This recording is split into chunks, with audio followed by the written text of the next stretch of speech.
a piece of shit loses to Steven's little brother. So I pick up a card. I'm hoping for a miracle at this point, and lo and behold, a miracle does happen. Everything goes black.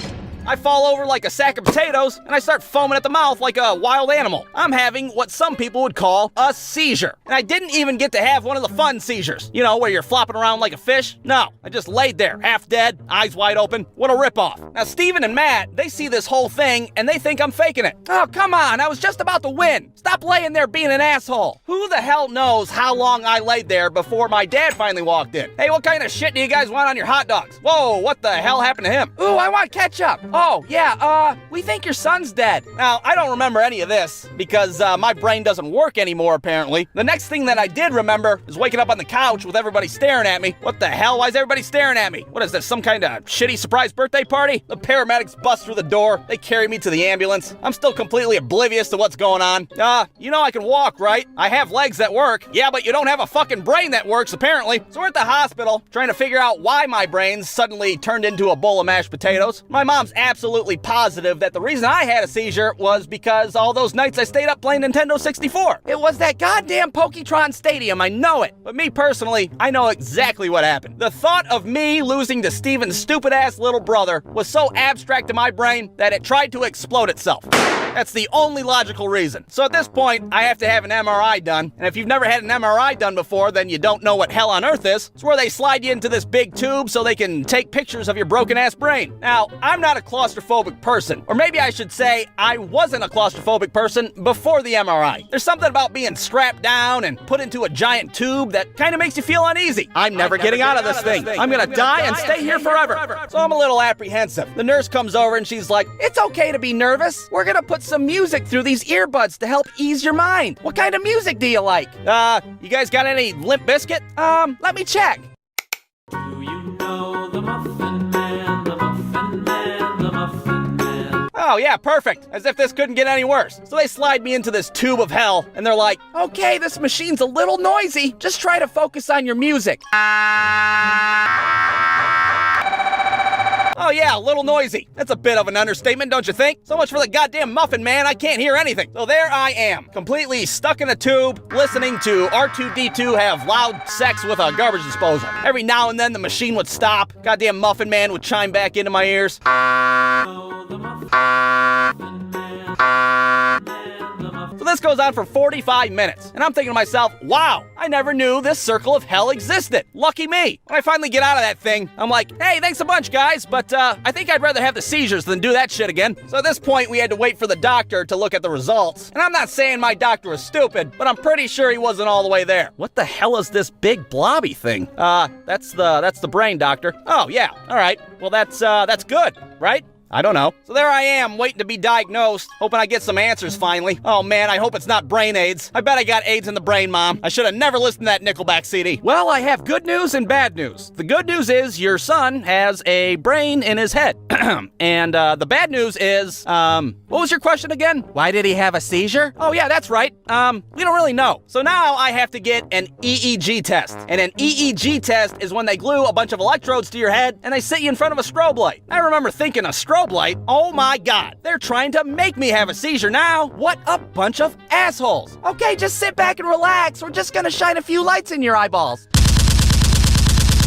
How you feeling? You feeling a little seizure-y? No, but I'm feeling like my goddamn brain's gonna explode. Oh man, I thought you'd be flopping all over the floor by now. Well, I guess we could hit you in the head with this frying pan and see what happens. So after all this hellacious testing, my doctor concludes that he doesn't really know why I had a seizure. Sometimes your brain's just stupid, I guess. I don't know. What do I look like, a doctor? So I never figured out why, and I never had a seizure since then. But there's one good thing that came from this whole shitty mess, and that was from then on, I could always fake a seizure and get out of losing any game. Aha! Checkmate! I win! Oh, god damn it, not again!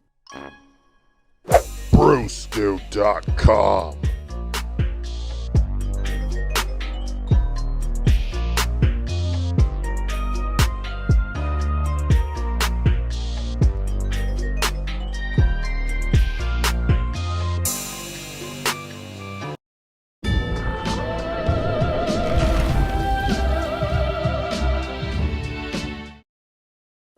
Alright, now, I never had a little brother growing up, but my buddy Steven did. And what I've gathered over the years is that being a little brother sucks ass. I mean, technically, I myself am a little brother. I do have a sister 8 years older than me, but that's different. I had the house to myself when I was a kid. She was out in the streets, smoking cigarettes and stealing cars. Steven's little brother, Matthew, had it a little different than I did. He was like Steven's own little personal punching bag. He'd just be standing there, Steven would walk over and just pop him in the belly. I'd be like, whoa, what did you do that for? Because I don't like the look on his fucking face, that's why. Oh man, that is awesome. You got somebody's ass you can beat whenever you want. Never mind the Nintendo 64, Mom and Dad. I want a little brother for Christmas. You get shit on constantly when you're a little brother. You don't have any of your own clothes. You're over there wearing the same Jabberjaw t-shirt your brother used to wear 2 years ago. You never get to be the first player in video games. You get stuck with the shitty Mad Catz controller where the A button sticks. That sucks ass. Now, if you're feeling bad for little Matthew over there, don't. He did plenty of shit to deserve everything that happened to him. He was a weird kid who did weird things. One time I was staying the night at their house, and I woke up in the morning, and Matt was over there pissing in a 2-liter bottle, right in the middle of his living room. What the hell kind of weird Buffalo Bill shit is this? I'm peeing in this Mountain Dew bottle. Yeah, I see that. Why the hell are you doing that?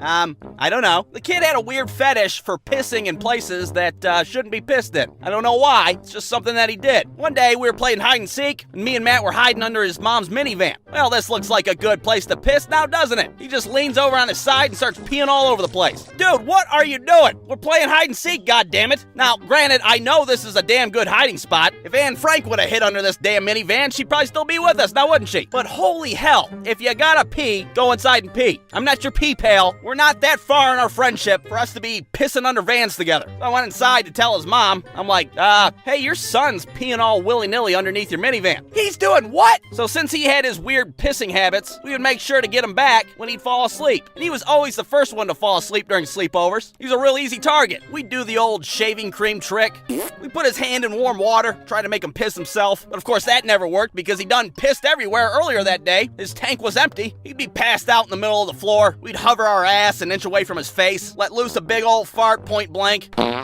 He'd wake up the next morning, licking his lips and shit. Why does my upper lip taste like somebody's asshole? There's one time we hid in Matt's closet while he was sleeping, and we burst into his room, screaming, "Bees! Bees! Oh my God, they're everywhere!" Matt wakes up, completely delirious. He just starts screaming, "Ah!" He runs out the door right behind us, because he'll be damned if he's gonna get stung by a bunch of closet bees. Never mind the fact that bees in your closet is stupid as hell, doesn't make any sense. He's gotta get out of there. But with all that tormenting, sometimes I would switch sides and help Matt out. You gotta root for the underdog sometimes, even if he pisses all over everything like a Cocker Spaniel. So one day, Steven is taking a dump on the toilet. Unlike his brother, he's familiar with how a bathroom works. And Matt's over there with this giant stuffed animal, and he's like, I'm gonna throw this at him while he's pooping on the toilet. Matthew, that is a fantastic idea. He is totally vulnerable on the toilet right now. Now's the time to strike. If little Matt kicks the bathroom door open like a SWAT team looking for narcotics, the look on Steven's face